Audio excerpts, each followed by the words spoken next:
Një marrëveshje paraprakje është arritur në bisedimet midis Shteteve të Bashkuara dhe Iranit, thanë zyrtar amerikan të njëjtën, megjithëse presidenti Donald Trump nuk e ka nënshkruar atë, pasi as lideri i Iranit nuk e ka nënshkruar. Miratimi i Trump do të jetë çelësi i çdo marrëveshje, paralajmëruan zyrtarët, dhe presidenti tha një ditë më parë se nuk ishte i kënaqur me gjendjen aktuale të bisedimeve. Gjithashtu nuk ishte i qartë nëse udhëheqësi suprem i Iranit kishte dhënë miratimin e tij.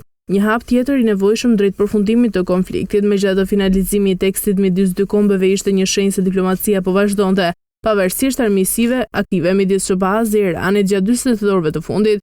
Memorandumi i mirëkuptimit do të përfshinte heqjen e kufizimeve në ngushtisën e Hormuzit, duke përfshirë luntrimin e pakufizuar nga anijet dhe heqjen e bllokadës amerikane. Do të fillojë një periudhë negociatash 6 ditore për të adresuar programin bërthamor të Iranit, duke përfshirë fatin e rezervave të tij të uraniumit të pasuruar në nivele të larta.